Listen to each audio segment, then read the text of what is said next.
Welcome to Season 3 of Shooting Straight. I'm Aaron Stern, one of your hosts. I own a gun shop here in Spanish Fork. Hi, my name is Todd Nielsen. I was a police officer for 25 years in San Jose, California. I did everything from narcotics, prostitution, fugitive apprehension, and human trafficking. And now I travel across the United States doing firearms and tactical training for the special operations community and also concerned citizens. It's been a great thing for me, and I'm super happy to be here for this opportunity. Turn it over. And I'm Annie Duvall, and I lived in Spanish Fork for about 11 years. I have 4 kids, and my interest in learning how to shoot guns and personal protection came with having those 4 kids, because it's interesting how your perception changes when you're a mom.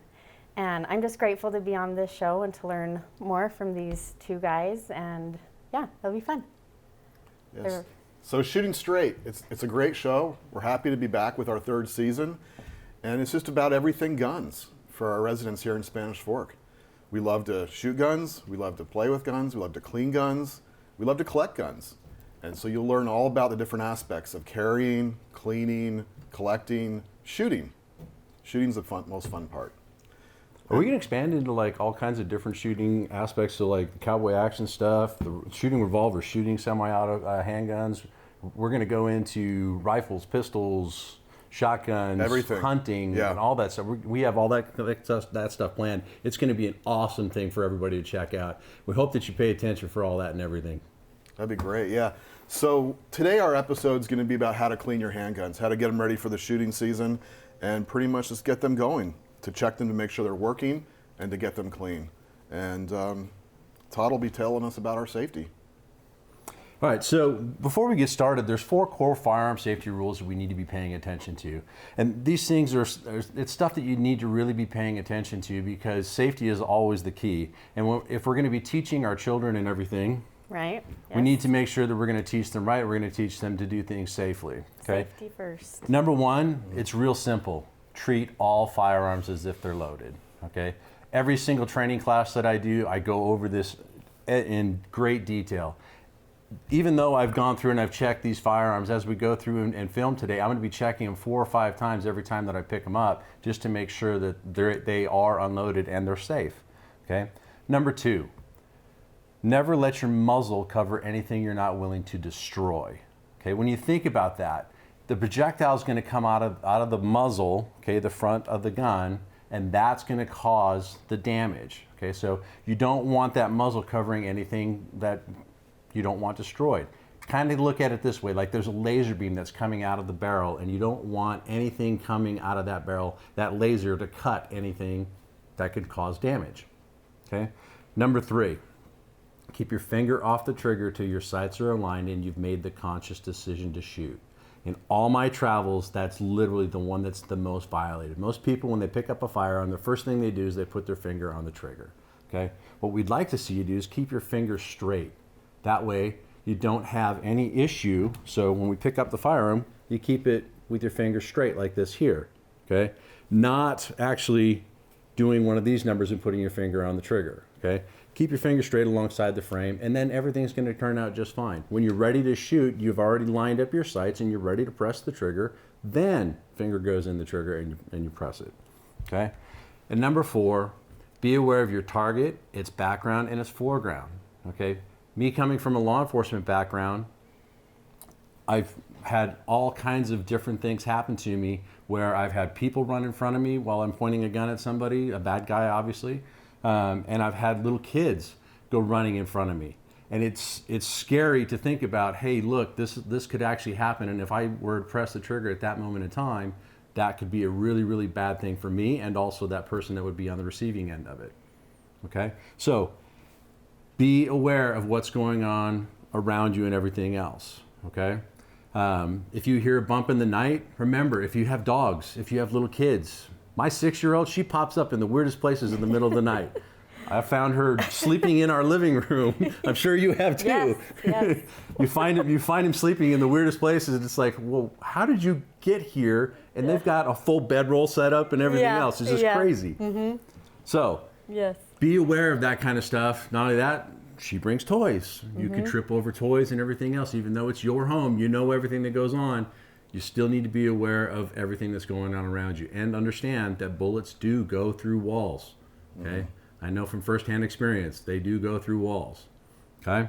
You know, Todd, one thing I've noticed, you know, having guns for a lot of years is the more familiar people are with guns, sometimes the less lax they get with rules. And I don't think that could be even more further from the truth. I mean, people need, no matter how familiar you are with the guns, to check to make sure they're loaded or unloaded. Oh, absolutely. Yeah. Absolutely. You know, that's one of the things, like whenever I'm working on a gun, the first thing that I do is I clear the entire area of any ammunition. Okay, even if it's not even the same caliber ammunition, I make sure that that area is completely clear of any ammunition. That way there's no chance of that projectile or that bullet getting inside that gun and then going bang when I don't want it to. Yeah. You know, that's just one of the huge things. And I'm sure. Being in here in a gun store, I mean, how many people come in all the time, hey, this gun's unloaded? Yeah, we've actually gotten that where people bring in a gun for gunsmithing and there's actually a bullet in the chamber. Yeah. It's not good. Yeah, and you just, come on, bro. Yeah, it's not cool. Unload your gun. Yeah, and if it is loaded, they need to make sure they let us know. Yeah, exactly. It's like if it's jammed in the chamber or something like that. We've had those as well. Oh, absolutely. Yeah, but they need to let us know. Absolutely. Yeah. You know, there's lots of different kinds of firearms as well, too. So if you're not familiar with the type of firearm you're handling, you know, you please ask the person who's familiar with it how it operates. Don't just assume, because there's very different types of operating mechanisms. You know, there's two general types of pistols, as we have here. There's a semi-automatic and there's a revolver. But then again, there can be multiple variations of those as well. Yeah, exactly. And you know, if you don't understand your firearm, do yourself a favor, walk into a gunsmith. I've traveled all over the United States, and every single gunsmith that I've spoken with has said, you know what? I have no problem teaching somebody how to work with their firearm or how to manipulate their firearm. So take that time and learn the safety aspects of everything. Great. So we look forward to cleaning these when we come right back.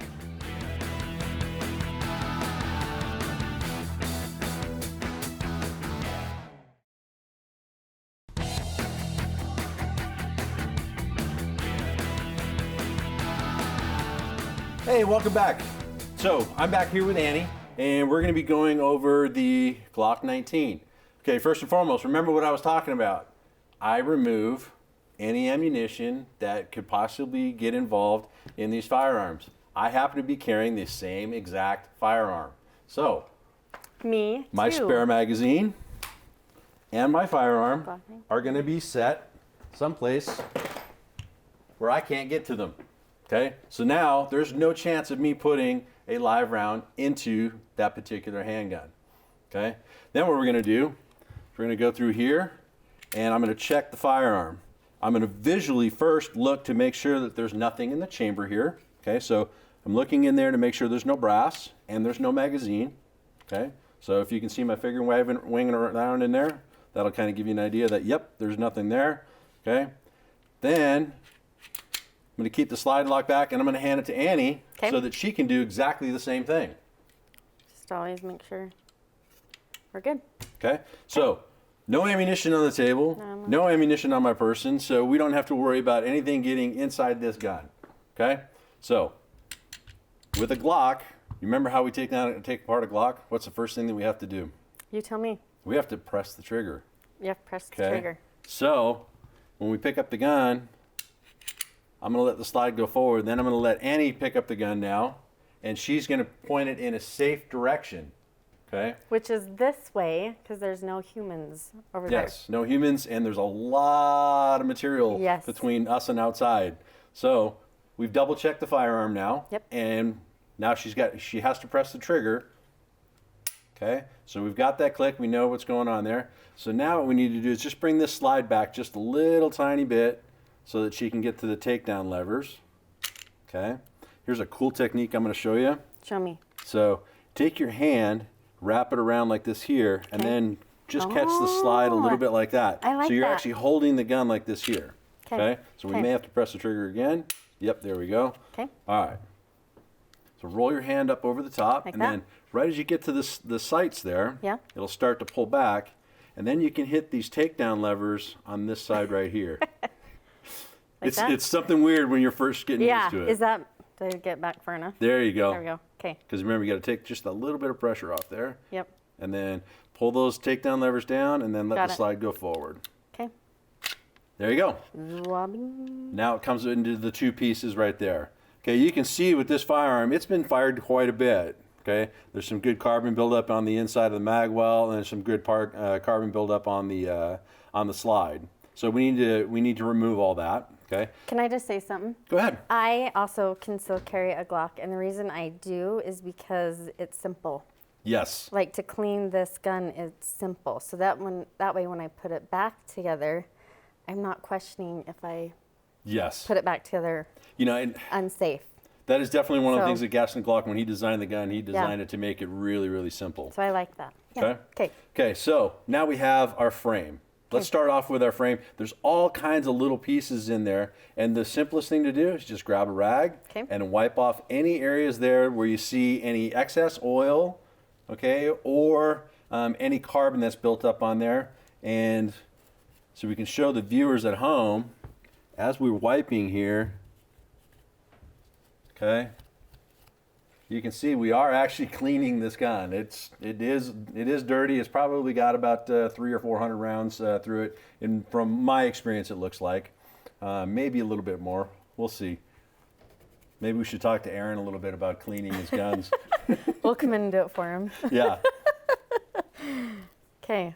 Okay. So as you're going through here, one of the things that I like to make sure that we get nice and clean is this magazine well. So we take just a patch and just work real hard inside here and wipe off all that carbon that's in there. You can see now instead of that dull gray, it's actually a shiny, more of a shiny plastic like it should be. Okay, and generally you should be cleaning your gun about every 300 to 400 rounds, or every time that you shoot. You know, I've had training days where literally I've shot 1,000 rounds in one day, and I didn't take time at lunch or anything like that to clean afterward. And it's just, it is what it is, and go through and clean it really good afterward.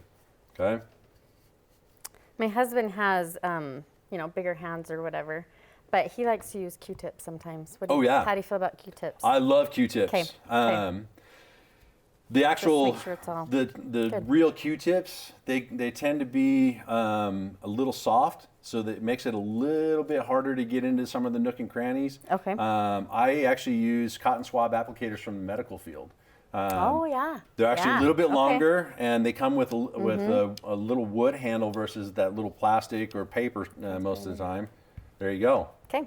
And it just works a little bit better, and We'll have to try that. they tend to get in all the little nooks and crannies a whole lot better. Awesome. Okay, so that's just kind of a quick rough clean out there on the frame. We'll just set that aside, and then we're going to go to the slide portion. So we have the spring right here, this piece. So why don't you go ahead and show everybody how to just push forward on that spring right here, right up on the little plastic there. Just push forward on it, and then just lift it straight out. Sorry, my hands are so weak. Okay. There you go. There you go. So that's your recoil spring, and recoil springs are super easy to clean because it's literally just wrap it up in a rag and wipe it off. Okay. You'll see when we reassemble everything here, it's the lubrication process becomes very simple, and the final and us doing what we do just to make everything nice and easy. So a little trick that I had a old gunsmith teach me: take your recoil spring and set it inside your trigger guard. That way it doesn't roll around on your bench. Love it. Or roll off your bench when you're trying to find it. Okay, and then all we got to do is just take this barrel and then go and lift the barrel out of the slide. There you go, and then just lift it straight back. There you go. Pull it out there. Sorry. That's okay. There we go. Got it. A little tricky. See, easy. Okay. Simple. Then just grab the rag, wipe it off real good.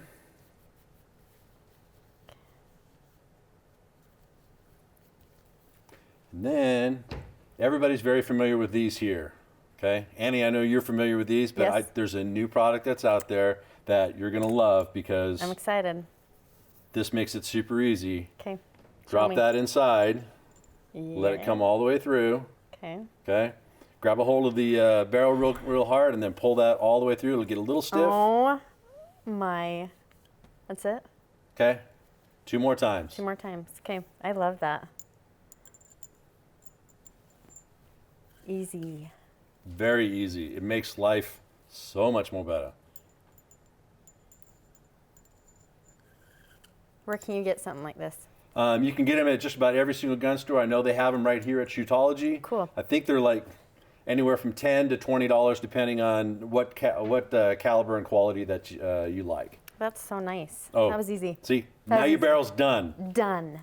And Okay. then your slide, super easy. Just wipe it off. Yep. Get as much of the carbon off of there as you possibly can. Do you like to use a rag again or these? I do like using the rag just because I can Okay. get into all the little nooks and crannies. For time's sake, we're not going to get into all the intimate detail, but the deeper clean that you can get into everything, the better off you're going to be. Awesome. Okay. Okay. So we've gone through, we've got everything all cleaned up. So a couple little things that we need to do, just get some oil. And then inside your slide right here, we're just going to put one little drop right there like that. And then just take your finger,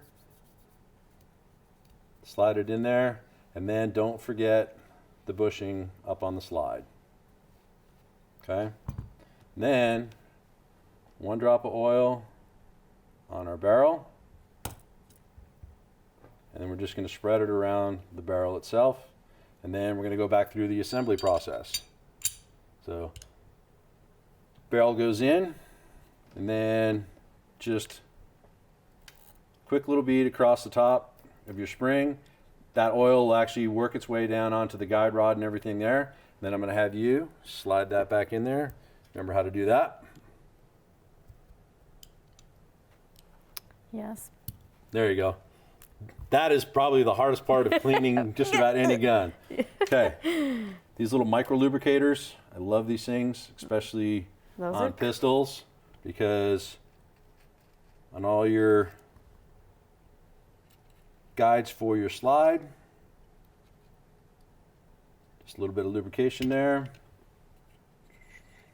And then I'm going to have you reassemble that for me. Okay. Same way. Same way. Up, come a little bit forward. There you go. And then press it all the way back. Oh, we got to get it Sorry. lined up on the front.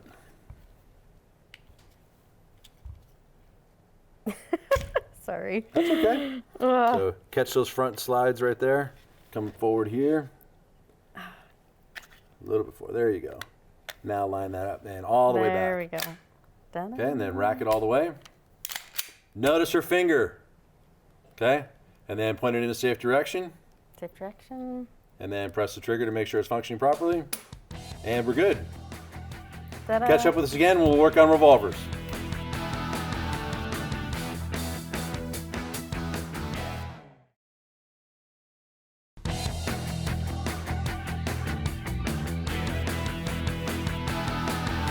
All right, and welcome back. Now we're going to work on revolvers. Annie, have you ever worked on a revolver before? No. Have you ever shot a revolver No. before? We're going to make that happen this 'Kay, season. 'kay. Okay, because there's a totally different shooting technique for revolvers. I love it. Believe it or not, I started my shooting career as a law enforcement with a revolver. Good old Law 357. enforcement with a revolver. Yes. Wow.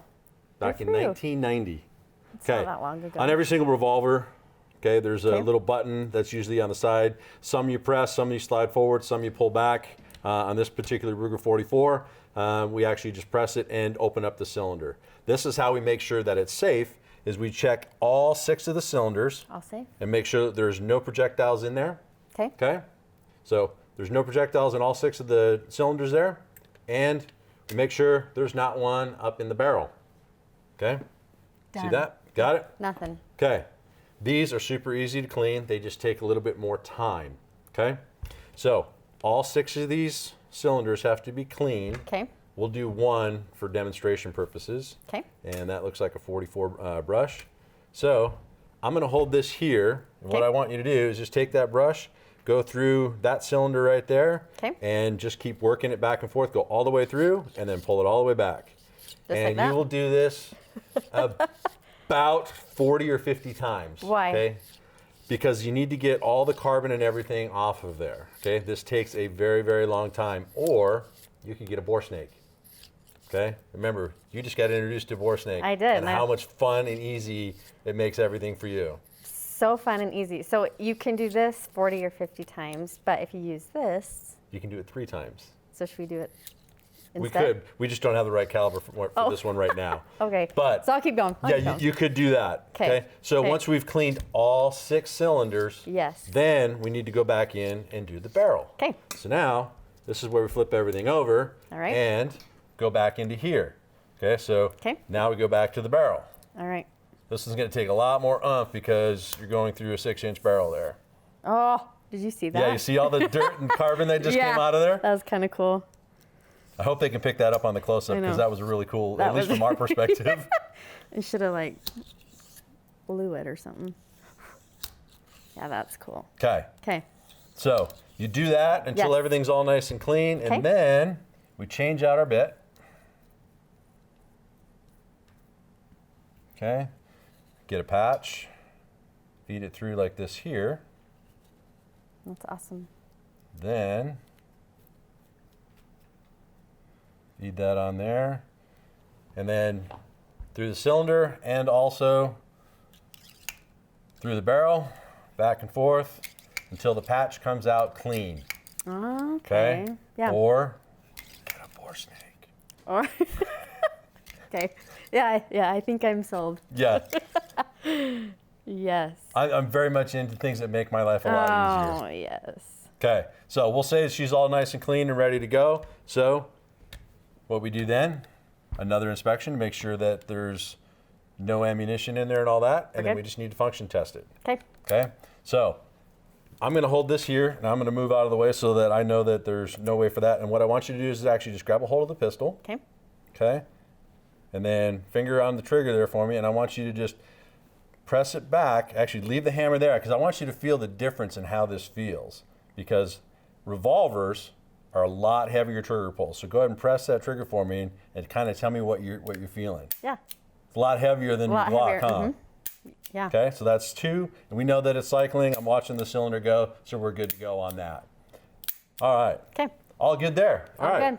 So we're all set there. Let's talk about some storage stuff. Aaron, do you think you could come and help us out with some storage stuff? I mean, you're here in Sure. the shop all the time. Yeah. How do people bring their guns into you when they need to be worked on? So we see all different types of people bringing in all types of different guns. Some people just carry them in, but I prefer to see them in a case. Okay. One thing that's nice is if you have it in a case, it protects it from the elements, and also you're not going to freak out people outside if you're just walking down the street with the gun out in Right. the open. Right. But with a pistol, there's a lot of different storage options. I've got a couple right here. Okay. 2 of the most common storage options are going to be a soft case. Those are nice. Okay. It'll, So even that big old hand cannon, it can fit in that. yeah. Make sure you get one that'll fit. Something that fits kind of snug, so it's not moving around a lot. Right. And Because you want to protect the finish and everything too. totally, yeah. And make sure you get a nice quality cloth in the inside. You don't want anything with grease or anything in it because it could hurt the finish of the gun. Right. With the stainless guns, it's a little bit better. They'll wear a little bit better. But with the blued types of finish, Right. it can definitely leave marks.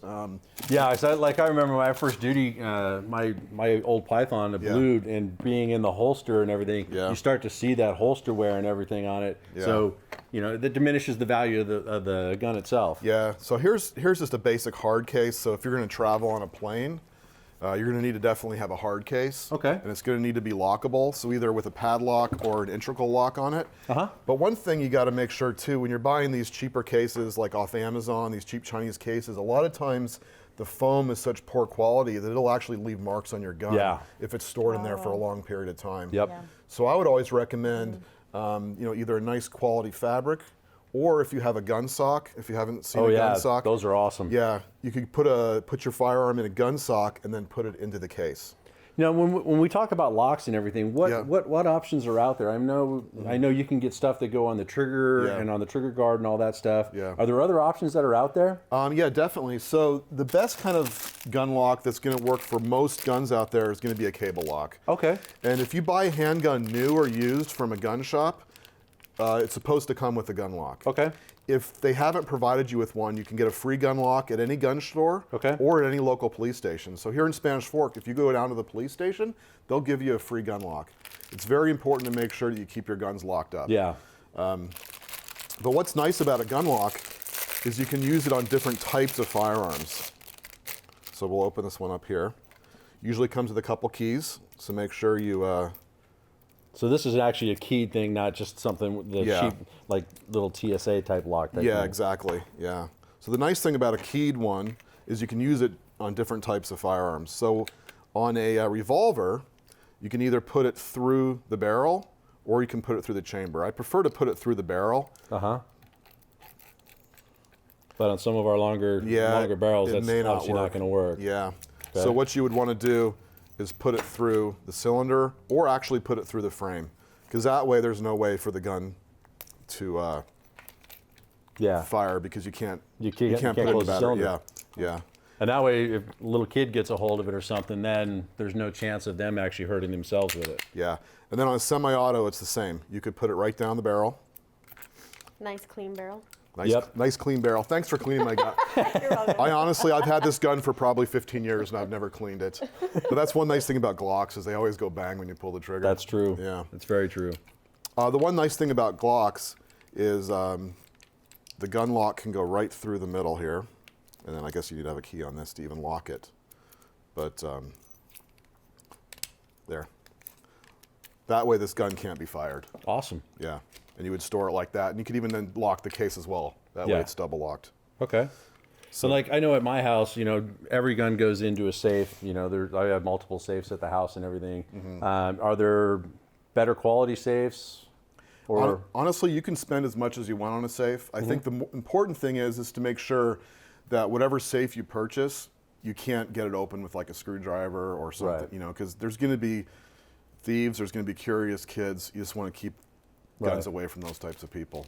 But yeah, if you need a quick access to your gun, there's plenty of types of keypads where you can have different... the biometrics? Yeah, or swipe your finger for your fingerprint. Oh, awesome. So there's a lot of different styles out there. Okay. And honestly, you can go anywhere from like a $10 case up to like a $300, $400, $500 handgun safe. Right. You can even do larger safes as well. Okay. One thing that's important too is if you have a larger safe, make sure you bolt it to the ground. Right. Because if you're robbed, just because a gun's in a safe, they'll just take your safe and work on it later at home. Oh, yeah. So. Yeah, unfortunately, being in law enforcement, I've seen that happen where they left with the entire safe. Yeah. All right. Yeah, so there's lots of different storage options, and hey, thanks for cleaning my guns today. Oh, absolutely. I really appreciate it.